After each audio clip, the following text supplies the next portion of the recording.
we were saying this before the tape started running, yeah? I'm sorry. You lot think it's glazing. You can say what you want. I'm not just saying it because Matisse is here with the whole Caicedo thing. But how is it? And I'm asking you lot the question in the chat, and let me know if I'm bugging. There seems to me that there's this feeling or this perception that, like, you can talk about Caicedo in a world-class conversation of, like, topping his position and he's world-class in it.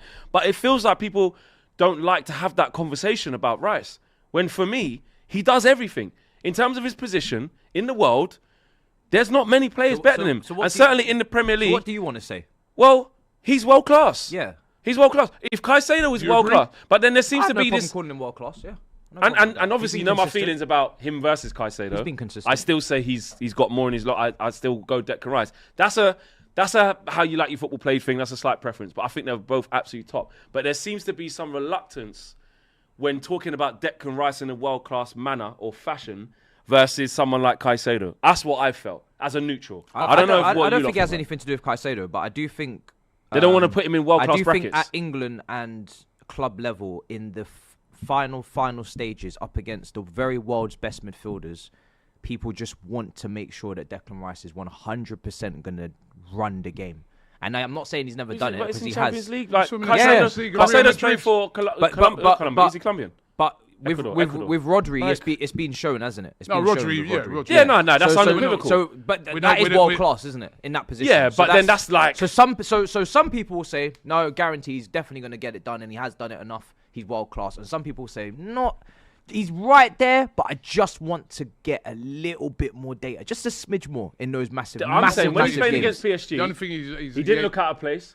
When he played against Real Madrid, he's wrapped two in the top corner. He won the game against and he won the Real game, Madrid. and away from home, you won again. You beat them. He got into the... That was against Tchouaméni, flipping Camavinga, flipping all the man that are world class. Yeah, he got into the FIFA Camavinga's not world class. Okay, yeah, sorry, but you know what I mean. Like, it's against other top man. He's not world class. He plays against the best. To the point, what he's saying though. You'll have people put those names above Declan Rice. No, I don't think anyone in 2025 is putting those guys. I just feel like there's this snobbery. There's this thing that's like, they just don't want to say how good he is. There's always like a little caveat of like, yeah, but maybe it's the Arsenal thing because what's he done with Arsenal? All of that. Like, trophies does help. It does help. It does. If he would have won maybe a Premier League or something, this would probably go away. But I just think if you just do football, obviously accolades are accolades, but just look at the player. Just look how good the player is. If the player played for Man City, if the player played for PSG or played for all of these other men who are the teams that we say are the world-class teams and that, you can lose from fine moments. Arsenal didn't not beat PSG because of Declan Rice. Like, it's not that. Even England aren't not winning the World Cup, which we ain't done in 66 in the Euros, because Declan Rice ain't quite world class. That's a different thing. But Declan Rice, the player, I just don't understand like this reluctance to say how good he really is. I remember someone said to me, like, we were trying to say what is world class, and I heard somebody say this, and I've always sort of thought, actually, that's a good way of measuring it. Is that player in the top 5 in that position in the world? And some people say that. Some people say it's a certain level of. I think Declan Rice is in the top 5 of that. I think that, or can he go play? Sometimes can he go play? Can he go play? Can you now go and play for Bayern Munich, Real Madrid, Barcelona, flipping PSG, and ball out and look wicked and do what you need to do? Yes. He played for any of them. Yes. The only other player, right, I look at, I don't know, can you think of, it's Caicedo, there's the what's his name who plays for PSG? Vitinha. Not Vitinha. Neves. Not Ruiz. No, the Spanish. Fabian Ruiz. Oh, yeah. you saying he's above there? He's not better than Vitinha. No, I'm not saying he's better than Rice, but I'm saying those are the players I put in the same bracket because they play similar sort of style. I wouldn't even put him up there. Rice. I'd put Vitinha. He's up there with Vitinha's doing and Neves and them. The way they can manipulate the ball, never give it away. Pedri. But then you see Pedri, right? Yeah. So this is a type of player that is, it's. What is it? Jeunesse?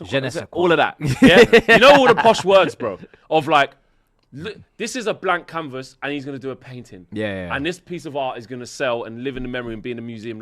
Like the way he plays the game. Yeah. So because Rice, and this is another thing that goes against Rice, you know, because when you look at him, like, he's always swiping his hair, he looks knackered, his shirt's down there and he looks a bit, they're going to acting like he's not a beautiful footballer, but like Pedri will just glide across Aesthetics. He wouldn't even get any money. The for aesthetics shorts. isn't helping. The aesthetics is different. Yeah. You know what I'm saying? Do you know what? He's got technical ability. And you see the way he shoots from Left distance. foot, You see right the way he foot, passes. You switch see the of way play, that he delivery, nice takes touch. his set pieces. Never takes a baggy touch where he looks clunky. Can't One look of the after best ball. crosses out there. Bro, he's got everything. He's got everything, man. He's got everything. He's got everything. That's why him and Caicedo, that's why they cost that money, because all the people who watch these players realise that, you know, he's got it.